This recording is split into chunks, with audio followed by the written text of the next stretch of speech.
नमस्कार, जय हिंद। दृष्टि घटना चक्र करंट अफेयर्स की सीरीज़ में आपका बहुत बहुत स्वागत करता हूं। दोस्तों, अपने लास्ट वीडियो तक हमने इंडिया स्किल्स रिपोर्ट 2022 के बारे में बात कर लिया था, लेकिन आगे बढ़ने से पहले आपसे हम्बल रिक्वेस्ट है कि प्लीज़ चैनल को सब्सक्राइब करना बिल्कुल मत भूलें और हाँ, बेल आइकॉन को ज़रूर प्रेस करें ताकि नोटिफिकेशन आपको जल्दी से मिलता रहे। ठीक है, चलिए स्टार्ट करते हैं। अब इसमें जो हमारा नेक्स्ट टॉपिक है वो केन बेतवा लिंक प्रोजेक्ट के बारे में है। अभी हाल ही में 8 दिसंबर 2021 को जो हमारी कैबिनेट है, केंद्रीय मंत्रिमंडल है, उसने केन बेतवा नदियों को परस्पर जोड़ने की परियोजना के फंडिंग और कार्यान्वयन को मंजूरी प्रदान किया। अगर आपने देखा होगा जो केंद्रीय बजट है 2022 का, उसमें भी सरकार ने इस केन बेतवा लिंक परियोजना के लिए फंडिंग या पैसा एलोकेट किया है। टोटल जो कॉस्ट है केन बेतवा लिंक परियोजना का, वो लगभग 44,605 करोड़ के आसपास है। ठीक है, और जो बजट 2022 है उसमें सरकार ने 1400 करोड़ रुपए एलोकेट कर दिया है। ठीक है, तो केन बेतवा लिंक परियोजना, अब जरा से इसके बारे में हम डिटेल देख लेते हैं। आप जानते हैं कि हमारे देश में एक पूरा जो नदियां हैं वो कई प्रकार से हैं। जो प्रायद्वीपीय भारत की नदियां हैं और कुछ हिमालयी नदियां हैं। तो मानसून के समय में जो हिमालयी नदियां हैं यहाँ पर तो बहुत अधिक पानी आ जाता है, जबकि प्रायद्वीपीय जो नदियां हैं वो सूखे का शिकार हो जाती हैं। तो नेशनल रिवर लिंकिंग प्रोजेक्ट हमारे देश में चलाया जा रहा है, NRLP इसको शॉर्ट में आप बोल सकते हैं। इस प्रोजेक्ट के तहत 30 रिवर लिंकेज बनाए जाएंगे। कितने? 30 रिवर लिंकेज बनाए जाएंगे। अभी मैं आपको इमेज दिखाता हूँ इसमें। ये तो आपका हो गया Ken Betwa river linking project. और यहाँ पर आप देख रहे हैं, ये है जिसमें से 16 जो रिवर्स हैं वो पेनिनसुलर कंपोनेंट हैं, मतलब प्रायद्वीपीय भारत की रिवर लिंकेज बनेंगी। और जो 14 रिवर लिंकेज है वो हिमालयी नदियों को जोड़ करके बनाया जाएगा। ठीक है, तो इसी का एक हिस्सा है केन बेतवा लिंक प्रोजेक्ट, जो केन बेतवा लिंक परियोजना है। ध्यान रखना, ये जो दोनों नदियां हैं ये दोनों ही यमुना की सहायक नदियां हैं, ट्रिब्यूटरीज हैं। और ध्यान रखना, जो केन नदी है उसमें पानी ज़्यादा होता है। ठीक है, बेतवा की अपेक्षा जो केन नदी है उसमें पानी ज़्यादा होता है। तो केन का पानी किस में भेजा जाएगा? बेतवा नदी में भेजा जाएगा। अब आप इसको इमेज के माध्यम से देख लीजिए। देखिए, यहाँ पर ये मध्य प्रदेश का नीचे मैप आप देख रहे हैं पूरा। और यहाँ पर इधर साइड जो देख रहे हैं ये केन रिवर है और इधर से जा रही है कौन? बेतवा रिवर। थोड़ा सा इसको दूसरे इमेज में देखिए जहाँ पर ये क्लियर दिया हुआ है। और यहाँ पर आप देखेंगे ये उत्तर प्रदेश का ललितपुर जिला हो गया, इधर इधर झांसी वगैरह। ठीक, इधर महोबा। अब यहाँ देख रहे होंगे पन्ना टाइगर रिजर्व। ठीक है, ये है केन रिवर। केन रिवर इधर से जा रही है और यह है पन्ना टाइगर रिजर्व। तो अब आपसे ये भी पूछा जा सकता है कि पन्ना टाइगर रिजर्व से कौन सी नदी प्रवाहित होती है? तो कौन सी नदी हो गई? केन रिवर। ध्यान रखना, यही केन रिवर है जहाँ पर एक ये पन्ना टाइगर रिजर्व में ही एक डैम बनाया जाएगा जिसका नाम क्या होगा? दौधन डैम। वहाँ पर एक दौधन गांव है, तो उसी के नाम पे ये दौधन डैम बनाया जाएगा जहाँ पर पानी स्टोर किया जाएगा। तो ये चीज़ें आप मेंस में भी पढ़ेंगे कि इससे क्या क्या इन्वायरमेंटल इम्पैक्ट होंगे, उसके प्रॉस कॉन्स, हर चीज़ों को आपको मेंस में देखना होगा। यहाँ पर पीटी के लिए क्या इंपॉर्टेंट हो गया, जो चीज़ें हम देख रहे हैं, केन और बेतवा, और इधर से आती है ये बेतवा रिवर। यहाँ देखिए जो मध्य प्रदेश का रायसेन जिला है ना, यहाँ से, और ये ललितपुर और यहाँ मध्य प्रदेश की बाउंड्री बनाते हुए ये आगे जाती है उत्तर प्रदेश में। और ये आप लिंक देख रहे हैं, केन बेतवा लिंक। ठीक है, एक नहर के माध्यम से इसको जोड़ दिया जाएगा और केन का जो एक्स्ट्रा पानी होता है वो बेतवा में पहुंचाया जाएगा। इससे फ़ायदा क्या होगा? तो फ़ायदा तो आप जानते हैं, इससे सिंचाई सुविधा। हाँ, इसमें कुछ पॉइंट और है, वो देख लीजिए। इस परियोजना के तहत छतरपुर जिला, जो मध्य प्रदेश का छतरपुर जिला है, उसमें दौधन गांव में केन नदी पर एक बांध का निर्माण किया जाएगा। ठीक है, कुछ और इम्पोर्टेंट पॉइंट्स हैं वो हम समझ लेते हैं। देखिए, अब इसमें जो पानी होगा वो एक नहर के माध्यम से बेतवा नदी में भेजा जाएगा और इसके लिए एक एसपीवी का भी गठन किया गया है। एसपीवी का मतलब क्या होता है? Special purpose vehicle. जैसे कोई भी हाईवे बनाना है, कुछ भी बनाना है, तो उसके लिए एक अलग से संस्था बना दी जाती है, उसे ही कहा जाता है एसपीवी। तो इसका नाम क्या होगा? Ken Betwa link project authority. इससे फ़ायदा क्या होगा कि लगभग 10.5 लाख 10.62 लाख हेक्टेयर भूमि के लिए सिंचाई की सुविधा के लिए पानी उपलब्ध होगा। पेयजल की भी सुविधा उपलब्ध हो पाएगी लगभग 62 लाख आबादी के लिए। और सबसे इम्पोर्टेंट पॉइंट कि यहाँ पर हाइड्रो पावर और सोलर पावर, लगभग 103 मेगावाट की हाइड्रो पावर और 27 मेगावाट का सोलर पावर भी उत्पादन होगा। तो मतलब टोटल हो गया 130 मेगावाट। तो इससे क्या होगा? इस बनने से डैम वगैरह 130 मेगावाट की बिजली भी उत्पन्न हो सकेगी। फ़ायदा क्या होगा इससे उत्तर प्रदेश को? तो उत्तर प्रदेश के जो बांदा, महोबा, झांसी और ललितपुर, 4 जिले, ठीक है, जो बुंदेलखंड वाले आते हैं, बांदा, महोबा, झांसी और ललितपुर, ये 4 ज़िले, और एमपी के पन्ना, टीकमगढ़, छतरपुर, सागर, दमोह, ये ढेर सारे ज़िले हैं एमपी के। तो यूपी का तो आपको ज़रूर ध्यान रखना है कि यूपी के 4 ज़िले बांदा, महोबा, झांसी और ललितपुर, इनको आप मैप में देख लीजिए ताकि याद रहे। यहाँ देखिए, ये हो गया ललितपुर, ये हो गया झांसी, ये है महोबा और यह रहा बांदा। तो यहाँ पर इन इलाकों को इस केन बेतवा लिंक प्रोजेक्ट से लाभ मिलेगा, और एमपी के ज़िले हो गए। ठीक है, इतने पॉइंट आपको इसमें ध्यान रखना है। एक कुछ और पॉइंट्स हैं वो देख सकते हैं, एक मिनट। हाँ, जो दोनों नदियां हैं, अब इनके बारे में अगर हम थोड़ा सा जानें, तो केन नदी जो है वो मध्य प्रदेश और उत्तर प्रदेश के बीच में एक इंटर स्टेट रिवर है। इसका उद्गम कहाँ होता है, केन नदी के बारे में, ठीक है। केन नदी का जो उद्गम है वो कटनी जिला में है, मध्य प्रदेश का जो कटनी जिला है। और जो बेतवा नदी है, बेतवा नदी का उद्गम कहाँ पर है, ये रायसेन जिला में है। कहाँ पर, रायसेन जिला, मध्य प्रदेश का रायसेन जिला। ठीक है, चलिए नेक्स्ट बात करते हैं भोपाल और इंदौर में पुलिस कमिश्नर प्रणाली। अभी हाल ही में दिसंबर 2021 में एक अधिसूचना जारी हुई और कहा गया कि भोपाल और इंदौर में अब कमिश्नर प्रणाली लागू की जाएगी। अब ये कमिश्नर प्रणाली क्या होता है, देखिए इसमें कमिश्नर प्रणाली में कुछ ऐसे अधिकार होते हैं जो पहले डीएम के पास हुआ करते हैं, अब वो इनको ट्रांसफ़र हो जाएंगे, किसको, पुलिस कमिश्नर प्रणाली को। और ध्यान रखना, पूरे पुलिस पुलिस कमिश्नर प्रणाली में कोई ज़रूरी नहीं है कि साम्यता हो। साम्यता का मतलब, जैसे कि भोपाल और इंदौर में दोनों जगह लागू हो रहा है, तो भोपाल में सिस्टम अलग हो सकता है और इंदौर में सिस्टम अलग हो सकता है, कोई ज़रूरी नहीं होता कि एक जैसा ही हो। जैसे अगर मैं इंदौर की बात करूं, तो इंदौर में कैसा सिस्टम है वो आप यहाँ देख सकते हैं। जैसे कि ये 30 सहायक, 30 तो हो गए डिप्टी एसपी, उनके ऊपर कौन होगा, 12 एएसपी होंगे, एसपी रैंक के अधिकारी होंगे। और उसके ऊपर देखेंगे तो 8 एसपी होंगे, और उसके ऊपर जो होंगे वो 2 एसीपी या डीआईजी, ये एसीपी होंगे, ये डीआईजी रैंक के होंगे। और सबसे टॉप पर कौन होता है, आईजी या एडीजी, पुलिस आयुक्त। ठीक है, तो और ये जो है यहाँ पर पुलिस आयुक्त, इनको जो पावर मिल जाएगी, किसकी मिलेगी, डिस्ट्रिक्ट मजिस्ट्रेट की। जैसे यहाँ पर चीज़ें कुछ बताई भी गई हैं कि जो पुलिस कमिश्नर होंगे उन्हें क्या क्या चीज़ें, जैसे कि सीआरपीसी की धारा 107, 116, 144, 145, इनका क्रियान्वयन पुलिस कमिश्नर कर सकेंगे। पहले ये पावर किसके पास थी, डीएम के पास हुआ करती थी।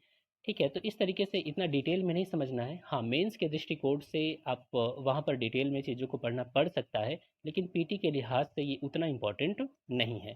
ठीक है, बाकी यहाँ पर देखिए कुछ एक्ट भी दिए गए हैं, इनके तहत भी जो कमिश्नर होंगे उन्हें पावर मिल जाएगी। पुलिस अधिनियम 1861, बंदी अधिनियम, विष अधिनियम, तो इतना डिटेल नहीं जाना है।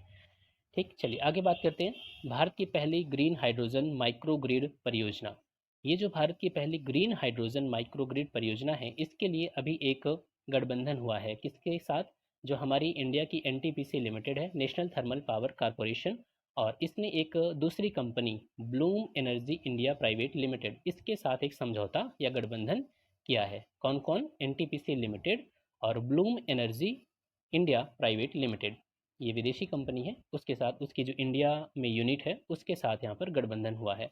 गठबंधन में क्या है, जो एनटीपीसी सिमहाद्री, एनटीपीसी है ना सिमहाद्री आंध्र प्रदेश में, वहीं पर ये प्रोजेक्ट लगाया जाएगा। इसमें क्या होगा, इसमें ग्रीन हाइड्रोजन को प्रोड्यूस किया जाएगा। ये जो कंपनी थी ना, आपने अभी जो ऊपर नाम देखा, Bloom energy India private limited, इसकी टेक्नोलॉजी का यूज़ करके ग्रीन हाइड्रोजन प्रोड्यूस किया जाएगा। और ये जो ग्रीन हाइड्रोजन प्रोड्यूस होगा, वो यहाँ पर देखें तो जो एनटीपीसी में गेस्ट हाउस है उसको ऊर्जा प्रदान की जाएगी सिमहाद्री में। ये गेस्ट हाउस कहाँ पर है, सिमहाद्री आंध्र प्रदेश में है। ठीक है, अब जरा समझना है कि ग्रीन हाइड्रोजन है क्या, इससे फ़ायदा क्या होगा। देखिए पूरा खेल जो ग्रीन हाइड्रोजन का है उसके प्रोडक्शन को लेकर के है। जो हाइड्रोजन के बारे में आप जानते हैं कि हाइड्रोजन वातावरण में मुक्त रूप से नहीं पाया जाता, वो या तो जल के साथ होगा H2O, या तो वो मीथेन के साथ होगा। ठीक है, अब समस्या ये है कि ये इतने अच्छे तरीके से मिले होते हैं कि इनको नॉर्मली हम अलग नहीं कर सकते। हाइड्रोजन H2O, यहाँ से हमें हाइड्रोजन निकालना है, या तो मीथेन से हमें हाइड्रोजन निकालना होगा। यही एक तरीका है कि इनसे हम निकाल पाएंगे। अब प्रॉब्लम क्या है कि जब भी इनको अलग किया जाता है, मतलब हाइड्रोजन बनाया जाता है, तो बहुत अधिक एनर्जी की रिक्वायरमेंट होती है, किसकी, ऊर्जा की ज़रूरत होती है। अब आप सोचिए, हाइड्रोजन एक स्वच्छ ईंधन है, गाड़ियों में इसका इस्तेमाल होगा, तो इससे क्या होगा, ग्रीन हाउस गैसेस का एमिशन कम होगा। ये तो अच्छी बात है, लेकिन अब आप ये सोचिए कि जो ये एनर्जी इस्तेमाल की गई है हाइड्रोजन को बनाने में, अगर यहीं से ग्रीन हाउस गैसेस बहुत ज़्यादा एमिशन हो गया तो मान लीजिए कि फॉसिल्स फ्यूल का इस्तेमाल किया गया, जीवाश्म ईंधन का इस्तेमाल किया गया, तो फिर क्या फ़ायदा हुआ। एक तरफ आप गाड़ियों में तो हाइड्रोजन का ईंधन यूज़ करके, हाइड्रोजन ईंधन यूज़ करके ग्रीन हाउस गैसेस के एमिशन को कम कर रहे हैं, लेकिन उसी हाइड्रोजन के निर्माण में आपने बहुत ज़्यादा ग्रीन हाउस गैसेस को एमिट कर चुके हैं, तो कोई फ़ायदा ही नहीं हुआ ना। तो इससे कैसे ग्लोबल वार्मिंग या क्लाइमेट चेंज को हम निपट सकेंगे। तो अब यहीं पर बात आती है कि कैसे हम इस हाइड्रोजन को ग्रीन बनाएं। ग्रीन बनाने का मतलब क्या है, जैसे कि अभी ये जो समझौता हुआ है ना, ऊपर आपने जो देखा, इसमें नवीकरणीय ऊर्जा का यूज़ किया जाएगा। जो वहाँ पर निकटवर्ती जो सिमहाद्री में एनटीपीसी का प्लांट है, वहाँ पर जो फ्लोटिंग सोलर प्लांट हैं, उन्हीं से एनर्जी ली जाएगी और उसी एनर्जी का यूज़ करके इलेक्ट्रोलाइज़र के माध्यम से ग्रीन हाइड्रोजन बनाया जाएगा। ये हाइड्रोजन ग्रीन क्यों है, क्योंकि इसके प्रोडक्शन में जो एनर्जी यूज़ हुई है वो नवीकरणीय ऊर्जा है। और आप जानते हैं कि नवीकरणीय ऊर्जा जो होती है उसमें ग्रीन हाउस गैसेस का एमिशन नहीं होता। जैसे कि सोलर पावर प्लांट है, तो सोलर पावर प्लांट में वो सूर्य से एनर्जी लेकर के विद्युत जनरेट करता है, तो ग्रीन हाउस गैसेस का एमिशन हुआ क्या, नहीं हुआ ना। इसीलिए इस हाइड्रोजन को क्या कहते हैं, green house sorry green hydrogen कहते हैं। अब और ज़रा आप डिटेल में देख सकते हैं, यहाँ पर देखिए, ये है इलेक्ट्रोलिसिस। इसमें क्या हुआ, इलेक्ट्रिसिटी हमने यहाँ से लिया और यहाँ पर वाटर। अब यही पूरा खेल तो ये है ना इलेक्ट्रिसिटी का। अगर ये इलेक्ट्रिसिटी जो नवीकरणीय ऊर्जा है तो ये हाइड्रोजन क्या कहलाएगी, यहाँ जो हाइड्रोजन बनी वो क्या कहलाएगी, ग्रीन हाइड्रोजन कहलाएगी। ठीक है, इसी के आधार पर हम हाइड्रोजन को चार भागों में बांट सकते हैं। एक है ब्लू हाइड्रोजन, दूसरी है ग्रीन हाइड्रोजन, तीसरी है ग्रे हाइड्रोजन और चौथी है ब्राउन हाइड्रोजन। देखिए, जो ब्लू हाइड्रोजन है, ग्रीन हाइड्रोजन है, ये लो कार्बन हाइड्रोजन्स हैं। और ध्यान रखना, ग्रीन हाइड्रोजन को तो हम जीरो कार्बन कह सकते हैं। और ये जो ब्राउन हाइड्रोजन है और ग्रे हाइड्रोजन है, यहाँ से इनको हम हाई कार्बन कहते हैं। क्यों, अब जरा समझिए, इनके प्रोसेस में अंतर है। जो ब्लू हाइड्रोजन होता है इसको हम मेथेन से बनाते हैं, और इसमें जो CO2 होती है, CO2 एमिट होती है, उसको कैप्चर करके हम स्टोर कर लेते हैं। ठीक है, क्योंकि इसमें क्या हुआ, CO2 का एमिशन तो हुआ ना, लेकिन उतना अधिक नहीं हुआ, और जितना हुआ भी है हमने उसको कैप्चर करके स्टोर कर लिया। अब बारी आती है ग्रीन हाइड्रोजन की। तो ग्रीन हाइड्रोजन का जब प्रोडक्शन हो रहा था तो इसमें जो एनर्जी यूज़ की गई वो रिन्यूएबल एनर्जी यूज़ की गई थी, इसलिए इसमें कोई CO2 का एमिशन हुआ ही नहीं। तो जब नहीं हुआ तो ये ग्रीन हाइड्रोजन हो गई। और यहाँ देखिए, जो ग्रे हाइड्रोजन है इसमें क्या होता है, इसे भी हम मेथेन से ही बनाते हैं। इसमें जो CO2 है उसका एमिशन एटमॉस्फेयर में हो जाता है, ना तो हम उसको कैप्चर करते हैं ना ही स्टोर करते हैं, तो इससे तो नुकसान हुआ ना ग्रे हाइड्रोजन से। और जो ब्राउन हाइड्रोजन है, इसको हम, इसमें तो हम फॉसिल्स फ्यूल का इस्तेमाल करते हैं, जैसे कोयला वगैरह हो गया, तो ये तो और भी खतरनाक है ब्राउन हाइड्रोजन। ठीक है, तो इस तरीके से भी हमने हाइड्रोजन के टाइप से देख लिए। तो ग्रीन हाइड्रोजन का कॉन्सेप्ट क्लियर हो गया। चलिए अब हम चलते हैं नेक्स्ट टॉपिक की ओर। अब जो हमारा नेक्स्ट टॉपिक इसमें है वो है बांध सुरक्षा अधिनियम 2021। तो ये बिल्कुल भी इम्पोर्टेंट नहीं है, पीटी के दृष्टिकोण से आप छोड़ सकते हैं। एक पॉइंट यहाँ पर है जो हमें देखना है, डेटा है पीटी के लिए। इस अधिनियम में एक बात बताई गई है कि भारत में 5,745 बड़े बांध हैं। कितने, 5,745 बड़े बांध हैं, और इसके दृष्टिकोण से इस तरीके से भारत जो है वो चीन और अमेरिका के बाद तीसरा सबसे बड़ा देश है। ठीक है, बांधों के आधार पर, बड़े डैम के आधार पर हमारा जो देश है वो तीसरे नंबर का सबसे बड़ा देश है। और ध्यान रखना, इसमें से जो सबसे ज़्यादा डैम हैं, बड़े बांध हैं, वो महाराष्ट्र में है। 2,394 बांध तो महाराष्ट्र में ही हैं, और उसके बाद मध्य प्रदेश में है 906 बांध। ठीक है, तो ये डेटा इंपॉर्टेंट था पीटी के लिए। नेक्स्ट टॉपिक जो हमारा है वो है पोचमपल्ली गांव के बारे में। पोचमपल्ली ये सर्वश्रेष्ठ पर्यटन गांव का इसे दर्जा मिला, और ये एक संस्था है UNWTO, United Nation World Tourism Organisation, UNWTO, United Nation World Tourism Organisation. ये वर्ल्ड ट्रेड ऑर्गेनाइजेशन नहीं है, ठीक है, ध्यान रखना। और ये जो वर्ल्ड टूरिज्म ऑर्गेनाइजेशन है इसका हेडक्वार्टर कहाँ पर है, स्पेन में है, और 1946 में इसको इस्टेब्लिश किया गया था। अभी इसका सेशन हुआ था मैड्रिड स्पेन में, तो इसका स्पेन में हेडक्वार्टर भी है। इसमें क्या हुआ था कि 44 गांवों को, 32 देशों के 44 गांवों को सर्वश्रेष्ठ पर्यटन गांव का दर्जा दिया गया। तो उन्हीं 44 गांवों में हमारे देश का पोचमपल्ली जो गांव है वो भी शामिल था। और ये जो पोचमपल्ली गांव है कहाँ पर है? ये तेलंगाना के नालगोंडा जिले में है। अब पोचमपल्ली से आपको एक चीज़ याद आना चाहिए मॉडर्न हिस्ट्री का। मॉडर्न हिस्ट्री का कौन सा पार्ट है? ये है भूदान आंदोलन। तो भूदान जो आंदोलन है वो यहीं से शुरू हुआ था आचार्य विनोबा भावे के नेतृत्व में। ठीक है, पोचमपल्ली सिर्फ इतना ही इसी के लिए फेमस नहीं है, बल्कि एक और बात है यहाँ पर। पोचमपल्ली को हम क्या कहते हैं कि भारत का सिल्क शहर, सिल्क सिटी ऑफ इंडिया के नाम से भी जाना जाता है, क्योंकि यहाँ पर क्या होता है, बहुत ही अच्छी उत्कृष्ट साड़ियों का भी निर्माण होता है। ठीक है, और यहाँ की जो साड़ियों की बुनने की शैली है ना, उसका एक नाम है, उसका नाम क्या है? इकत। क्या नाम है? इकत नामक एक शैली के आधार पर, उस शैली के आधार पर साड़ी को बुना जाता है। और ध्यान रखना, इस शैली को जीआई टैग भी मिला है। ठीक है, ज्योग्राफिकल इंडिकेटर इसे भी प्राप्त हुआ है इस शैली को। तो भूदान मूवमेंट हो गया, ये ध्यान रखना 1951 में स्टार्ट हुआ था। नेक्स्ट बात करते हैं निजामुद्दीन बस्ती परियोजना को यूनेस्को सांस्कृतिक धरोहर संरक्षण पुरस्कार। ये पीटी के लिए बस ये लाइन इंपॉर्टेंट है। और ये जो निजामुद्दीन बस्ती परियोजना है ये नई दिल्ली में, इसको क्या मिला है? यूनेस्को के द्वारा सांस्कृतिक धरोहर संरक्षण पुरस्कार। ठीक है, 1 दिसंबर 2021 को। बस इतना आपको ध्यान रखना है और इसमें कोई भी पॉइंट इंपॉर्टेंट नहीं है। नेक्स्ट है राष्ट्रीय बहुआयामी गरीबी सूचकांक, national multi dimensional poverty index. ये जो इंडेक्स है, आप जानते हैं कि एक मल्टी डायमेंशनल पॉवर्टी इंडेक्स अंतर्राष्ट्रीय संस्था के द्वारा भी जारी किया जाता है। इसमें दो संस्थाएं मिल करके काम करती हैं, जो है OPHI, Oxford Poverty and Human Development Initiative, और साथ में UNDP, United Nation Development Programme. ये दोनों संस्थाएं मिल करके मल्टी डायमेंशनल पॉवर्टी इंडेक्स जारी करती हैं। तो हमारे देश में नीति आयोग को नोडल एजेंसी बनाया गया कि आप इंडिया का MPI बनाइए, मल्टी डायमेंशनल पॉवर्टी इंडेक्स बनाइए, क्योंकि हमें जो ये वाली इंटरनेशनल वाली MPI है उसमें बहुत ही ख़राब दर्जा दिया जाता है।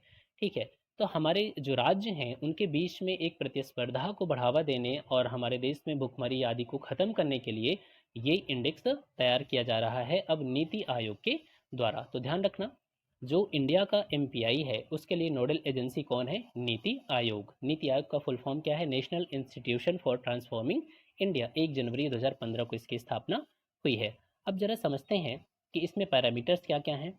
तो देखिए, थोड़ा सा पैरामीटर्स में अंतर है, आप बिल्कुल कंफ्यूज मत हो जाना कि मल्टी डायमेंशनल पॉवर्टी इंडेक्स है तो दोनों का पैरामीटर सेम होगा। नहीं, पैरामीटर्स दोनों के अलग अलग हैं। देखिए, और इसमें एक पॉइंट और इम्पोर्टेंट है कि जो डेटा का इस्तेमाल किया गया है वो नेशनल फैमिली हेल्थ सर्वे 4 2015-16 का डेटा इस्तेमाल किया गया है। जो international multi dimensional poverty index है उसमें 10 संकेतकों का प्रयोग किया गया है, और जबकि जो हमारे इंडिया का मल्टी डायमेंशनल पॉवर्टी इंडेक्स है उसमें 12 संकेतकों का प्रयोग किया गया है। 2 संकेतक कौन से एक्स्ट्रा हो गए? 2 संकेतक एक्स्ट्रा हैं ये वाले। देखिए, एक है प्रसव पूर्व देखभाल, मतलब कि जब बच्चे का जन्म नहीं हुआ होता है, जो पूरे 9 महीने का पीरियड होता है, उसमें माँ और बच्चे की किस प्रकार से देखभाल होती है। और एक बैंक खाता, मतलब कि जो लोग हमारे यहाँ हैं उनके पास क्या बैंक खाता है कि नहीं है। तो ये 2 इंडिकेटर अलग से ऐड किए गए हैं। आप इस चीज़ को यहाँ भी देख सकते हैं। देखिए, ये है, ये 10 यहाँ देखिए, dimensions of multi dimensional poverty index, health, education और लिविंग स्टैंडर्ड। हेल्थ में यहाँ पर 2 है, न्यूट्रिशन और चाइल्ड मोर्टेलिटी। एजुकेशन में ईयर ऑफ स्कूलिंग और स्कूल अटेंडेंस। और लिविंग स्टैंडर्ड में कुकिंग फ्यूल, मतलब कि भोजन क्या चूल्हे में बनाया जाता है, लकड़ी जला करके, या गैस का इस्तेमाल किया जाता है। सैनिटेशन, वाटर, इलेक्ट्रिसिटी, फ्लोर, मतलब कि घर वगैरह है कि नहीं है, एसेट्स। ये हैं जो multi dimensional poverty index OPHI और UNDP के द्वारा जारी होता है, और ये है नीति आयोग का इंडेक्स। ठीक है, नीति आयोग में आप देखेंगे तो ये जो हेल्थ वाला है ना इंडिकेटर, यहाँ देखिए, इसके डायमेंशन है, ये 3 डायमेंशन हो जाते हैं और हर डायमेंशन के ये इंडिकेटर्स हैं। तो इसी तरीके से जो नीति आयोग ने बनाया है उसके भी 3 डायमेंशन है। लेकिन यहाँ पर आपको देखने को मिलेगा एंटीनटल केयर, देख रहे हैं ना, प्रसव पूर्व देखभाल, ये हो गया। और एक यहाँ पर आपको मिलेगा बैंक अकाउंट, जो स्टैंडर्ड ऑफ लिविंग में है, ये बैंक अकाउंट वाला पार्ट। तो ये ध्यान रखना। अब हम चलते हैं इसका निष्कर्ष क्या है इस पूरे मल्टी डायमेंशनल पॉवर्टी इंडेक्स का। इस मल्टी डायमेंशनल पॉवर्टी इंडेक्स के अनुसार भारत की 25.01% जो आबादी है वो बहुआयामी रूप से गरीब है, मल्टी डायमेंशनली पुअर है। जब हम गरीब की परिभाषा बताते हैं तो क्या कहते हैं कि जब कोई व्यक्ति अपनी मूलभूत ज़रूरतों को पूरा नहीं कर पाता तो उसे गरीब कहते हैं। ये तो एक बहुत ही नैरो डेफिनेशन है। इसीलिए जो गरीबी को बहुआयामी दृष्टिकोण से परिभाषित किया गया, इसमें इन चीज़ों को भी शामिल किया गया, जैसे न्यूट्रिशन, चाइल्ड मोर्टेलिटी, एजुकेशन, ठीक है, कुकिंग फ्यूल वगैरह, ये सब चीज़ें इनके आधार पे भी गरीबी को मापा जाने लगा। इसे ही कहा जाता है मल्टी डायमेंशनल पॉवर्टी इंडेक्स। और इस आधार पे हमारे देश में 25.01% आबादी क्या है, बहुआयामी रूप से गरीब है। कुछ और डेटा है जो आपको ध्यान रखना ही रखना है। देखिए, अगर हम स्टेट्स की बात करें तो बिहार में सबसे ज़्यादा गरीबी है। बिहार में 51.91% लोग बहुआयामी रूप से गरीब हैं। बिहार के बाद झारखंड आ जाता है, बिहार से ही अलग हुआ है झारखंड, तो ऐसे याद हो जाएगा। और फिर आती है बारी उत्तर प्रदेश की। उत्तर प्रदेश में 37.79% जो लोग हैं वो बहुआयामी रूप से गरीब हैं। ठीक है, तो ये टॉप 5 स्टेट हैं जो सबसे ज़्यादा गरीब हैं एमपीआई के आधार पर: बिहार, झारखंड, उत्तर प्रदेश, मध्य प्रदेश, मेघालय और असम। क्लियर हो गया।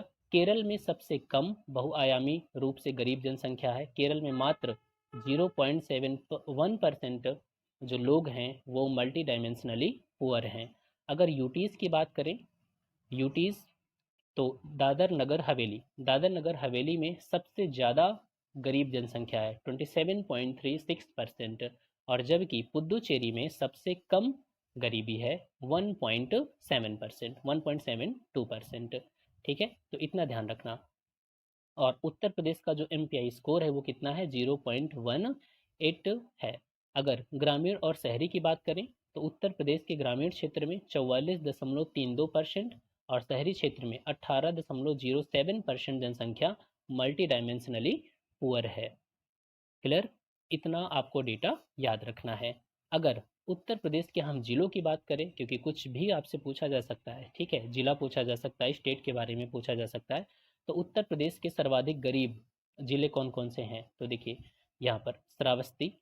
आप जब उत्तर की ओर देखेंगे ना, उत्तर प्रदेश के मैप में जो ऊपर की ओर जिले हैं, श्रावस्ती, बहराइच, बलरामपुर, लखीमपुर खीरी, ये सब एक दूसरे से लगे ही हुए हैं, और गोंडा। तो ये सबसे गरीब जिले हैं, श्रावस्ती, बहराइच, बलरामपुर, लखीमपुर खीरी और गोंडा। सबसे कम गरीब जिले कौन से हैं उत्तर प्रदेश के, तो लखनऊ, कानपुर, कानपुर नगर, ठीक है, लखनऊ, कानपुर नगर, गौतम बुद्ध नगर, गाजियाबाद, और जो 5वें नंबर पे आता है वो झांसी है। तो इतना तो आपको ध्यान रखना ही है कि श्रावस्ती बहराइच में सबसे ज़्यादा गरीबी, फर्स्ट और सेकंड नंबर पे, और लखनऊ और कानपुर नगर यहाँ पर सबसे कम गरीबी है। क्लियर। चलिए, नेक्स्ट जो टॉपिक है वो है एसडीजी शहरी सूचकांक और डैशबोर्ड। एसडीजी आप जानते हैं ये सस्टेनेबल डेवलपमेंट गोल के बारे में बात हो रही है यहाँ पर। सस्टेनेबल डेवलपमेंट गोल जिसमें 17 लक्ष्य हैं और 169 टारगेट्स हैं, और इनको 2030 तक हमें अचीव करना है। जैसे no poverty, no hunger, education के बारे में है, इक्वालिटी के बारे में है। तो ये जो 17 लक्ष्य है ना, इनको आपको याद रखना है, क्योंकि 2017-18 वाले में पूछा भी था कि एसडीजी 6 का संबंध किससे है। ठीक है, और ध्यान रखना जैसे कि अभी यूपी पीसीएस का 2021 का मेंस भी हुआ है ना, तो उसमें भी पूछा गया था कि जो एसडीजी के टारगेट्स हैं और उनको अचीव करने में सरकार के द्वारा क्या प्रयास हैं, कहाँ तक हम पहुँचे हैं। तो ये चीज़ें कब याद होंगी, इसीलिए मैं आपसे बार बार कहता हूँ कि आपकी पीटी और मेंस की तैयारी कभी भी अलग अलग चलती ही नहीं है। अब जैसे आप भारत में गरीबी की बात करेंगे तो आप इसी डेटा का तो इस्तेमाल करेंगे ना, जो अभी नीति आयोग ने जारी किया है, राष्ट्रीय बहुआयामी गरीबी सूचकांक। उत्तर प्रदेश के बारे में मेंस लिख रहे हैं तो यूपी का डेटा आप यहाँ से उठा करके दे सकते हैं नीति आयोग के अनुसार। ठीक है, तो ये मेंस के लिए भी काम आने वाला है और पीटी के लिए भी काम आता है, अलग अलग नहीं होता कभी भी। ठीक है, तो चलिए इसमें देख लेते हैं एसडीजी शहरी सूचकांक और डैशबोर्ड। इसमें क्या बताया गया कि जो एसडीजी के लक्ष्य हैं उनको पाने में हमारे जो शहर हैं वो किस तरीके से काम कर रहे हैं। ठीक है, ये ध्यान रखना। इसे भी नीति आयोग के द्वारा डिज़ाइन और विकसित किया गया है, लेकिन इसमें क्या मानक जो हैं वो पूरे मानक का प्रयोग नहीं किया गया है। जैसे कि इसमें केवल 77 संकेतक का ही प्रयोग किया गया है और 15 एसडीजीज। तो वहाँ पर जबकि 169 है तो इसमें केवल 77 संकेतक का ही यूज़ किया गया है। अब इसमें कुछ डेटा है वो देख लेते हैं। इस सूचकांक में शिमला को प्रथम स्थान प्राप्त हुआ है, कोयम्बटूर को सेकंड, और चंडीगढ़ और तिरुवनंतपुरम को तृतीय स्थान प्राप्त हुआ है। तो थर्ड पोजीशन पर दो शहर हैं, चंडीगढ़ और तिरुवनंतपुरम। जबकि फर्स्ट पोजीशन पे कौन है, शिमला, और सेकंड पे कौन है, कोयम्बटूर है। ठीक है, तो शिमला और कोयम्बटूर ये फर्स्ट सेकंड, और थर्ड पे दो हैं, चंडीगढ़ और तिरुवनंतपुरम। उत्तर प्रदेश की बात करें तो उत्तर प्रदेश में लखनऊ आता है 36 नंबर पे, कानपुर आता है 38 नंबर पर, गाजियाबाद आता है 41 नंबर पर, और प्रयागराज आता है 42 नंबर पर। ठीक है, तो इस तरीके से और भी नीचे दिया गया, वाराणसी, आगरा, मेरठ। तो अगर टॉप की बात करेंगे तो टॉप में तो लखनऊ ही आएगा ना, भले ही 36वें नंबर पर है, लेकिन माना तो जाएगा कि वो टॉप पर ही है उत्तर प्रदेश की जब बात आएगी तो उत्तर प्रदेश में लखनऊ टॉप पर है और कानपुर 38 नंबर पर है। ठीक है, तो ये हो गया SDG शहरी सूचकांक। इसके बाद है स्वच्छ सर्वेक्षण 2021। ये स्वच्छ सर्वेक्षण 2021, इसकी रिपोर्ट जारी की गई, जो हमारा भारत सरकार का आवासन और शहरी कार्य मंत्रालय है, इसके द्वारा ये रिपोर्ट पब्लिश किया गया 20 नवंबर 2021 को। इसमें क्या क्या बातें बताई गई, इसमें देखिए, इसमें यहाँ पर एक नई श्रेणी भी घोषित की गई केंद्र सरकार के द्वारा पुरस्कारों की, जिसका नाम क्या है, प्रेरक दौड़ सम्मान। क्या नाम है, प्रेरक दौड़ सम्मान। इस सम्मान के तहत सरकार 5 अतिरिक्त उप श्रेणियां बनाई है सरकार ने, जैसे कि इसमें आकांक्षी, कांस्य, रजत, स्वर्ण, प्लेटिनम, मतलब जिन्होंने अच्छा प्रयास किया है साफ स्वच्छता में, उन्हें इन कैटेगरीज में रखा जाता है। फिलहाल तो अगर हम बात करें तो इसमें देखिए, इस रिपोर्ट में कुछ गंगा टाउन्स को भी शामिल किया गया है, जो गंगा के किनारे बसे शहर है। 91 गंगा टाउन्स को भी शामिल किया गया है। और इसमें कई कैटेगरीज बनाई गई हैं, 1 लाख से ज़्यादा आबादी, 1 लाख से कम आबादी। तो 1 लाख से अगर हम ज़्यादा की बात करें, जहाँ पर आबादी 1 लाख से ज़्यादा है उस कैटेगरी में, तो इंदौर जो है वो पाँचवीं बार सबसे क्लीनेस्ट या सबसे स्वच्छ शहर या क्लीनेस्ट सिटी के रूप में घोषित किया गया है। ठीक है, तो इंदौर जो है वो सबसे स्वच्छ है 1 लाख से अधिक जनसंख्या वाले श्रेणी में। अगर हम टॉप 10 की बात करें 1 लाख से अधिक आबादी वाले में, तो इंदौर के बाद सूरत, फिर विजयवाड़ा, नवी मुंबई, पुणे, रायपुर, भोपाल, वडोदरा, विशाखापत्तनम और अहमदाबाद। इसमें उत्तर प्रदेश का कोई भी शहर नहीं है, बिहार का भी इसमें कोई शहर नहीं मिलेगा आपको। ठीक है, और इंदौर तो है ही है, टॉप पर लगातार 5वीं बार बना हुआ है। सूरत सेकेंड नंबर पे आता है। अब अगर इसमें और भी डेटा है उसकी बात करें, 10 लाख से अधिक आबादी, अभी हमने देखा था 1 लाख से अधिक आबादी, अब यह है 10 लाख से अधिक आबादी। इसमें शीर्ष 20 शहरों में उत्तर प्रदेश के 2 शहर हैं, कौन कौन, लखनऊ 12वें नंबर पे आता है और गाजियाबाद 18वें नंबर पे आता है। ये 10 लाख से अधिक जनसंख्या की कैटेगरी वाला है। और ध्यान रखना इसमें और भी हैं, जैसे कि कानपुर हो गया, आगरा है, और प्रयागराज है, मेरठ है। ठीक है, तो इनका भी स्थान आता है। 1 लाख से कम जनसंख्या की अगर बात करें, तो 1 लाख से कम जनसंख्या में जो भारत का सबसे स्वच्छ शहर है वो है वीटा, और यह है कहाँ पर, सांगली, महाराष्ट्र में है। ठीक, अब राज्यों की बात करें तो राज्यों में भी देखिए इस तरीके से इनको बनाया गया है। राज्य में भी ऐसे राज्य जहाँ पर 100 स्थानीय निकाय, जहाँ पर स्थानीय निकायों की संख्या 100 से कम है, और ऐसे राज्य जहाँ पर स्थानीय निकायों की संख्या 100 से ज़्यादा है। ठीक है, तो ये 2 कैटेगरी बनाई गई है। अगर हम बात करें ऐसे राज्य जहाँ पर स्थानीय निकायों की संख्या 100 से कम है, तो उसमें झारखंड टॉप पर आता है, और अधिक के मामले में छत्तीसगढ़ टॉप पर आता है। ठीक है, तो झारखंड फर्स्ट नंबर पे और इधर छत्तीसगढ़ फर्स्ट नंबर पे आता है। और उत्तर प्रदेश की बात करें, चूँकि उत्तर प्रदेश में जो है वो 100 से अधिक शहरी निकाय हैं, तो यहाँ पर उत्तर प्रदेश का स्थान आता है 6ठे नंबर पे। ठीक है, उत्तर प्रदेश का स्थान आता है 6ठे नंबर पे। अब हमने गंगा टाउन के बारे में भी देखा था कि इसमें कैटेगरी गंगा टाउन के बारे में बनाया गया है। तो गंगा नगरों की बात करें तो इसमें 1 लाख से अधिक जनसंख्या वाले गंगा नगरों में उत्तर प्रदेश का वाराणसी जो है उसे शीर्ष स्थान प्राप्त हुआ है। तो उत्तर प्रदेश का वाराणसी जो है वो सबसे स्वच्छ शहर है गंगा टाउन्स में। ठीक है, और जबकि दूसरे, तीसरे, चौथे नंबर पे कौन कौन आता है, तो ये बिहार के हैं, जैसे कि मुंगेर सेकेंड नंबर पे आता है, पटना थर्ड नंबर पे आता है, और यहाँ पर जो कानपुर है वो फोर्थ नंबर पे आता है। तो सेकेंड थर्ड तो हो गया मुंगेर और पटना बिहार के, और कानपुर उत्तर प्रदेश का। ठीक है, और 1 लाख से कम आबादी वाले गंगा नहर में तो उत्तर प्रदेश का कन्नौज जो है वो फर्स्ट नंबर पे आता है, और बिजनौर दूसरे नंबर पे आता है। और यहाँ पर जो प्रेरक दौड़ सम्मान, जो एक नई कैटेगरी बनाई गई है, उसमें उसमें आप देखेंगे तो तिरुपति आंध्र प्रदेश का वो फर्स्ट नंबर पे है, और नई दिल्ली सेकंड नंबर पे आता है। ठीक है, तो बस इतना ध्यान रखिए, और तो यही इंपॉर्टेंट है। और गोल्ड, अब इसमें ढेर सारी कैटेगरीज है, गोल्ड भी आप देख सकते हैं। गोल्ड की कैटेगरी में उत्तर प्रदेश के 5 शहर हैं, जिसमें नोएडा, सहारनपुर, प्रयागराज, मेरठ, वाराणसी। तो उत्तर प्रदेश के 5 शहर, 151 शहरों में यूपी के 5 हो गए। ठीक है, तो इतना आपको ध्यान रखना है। तो इस वीडियो में हम इतना ही रखेंगे। मिलते हैं नेक्स्ट वीडियो में। Thanks for watching, keep smiling.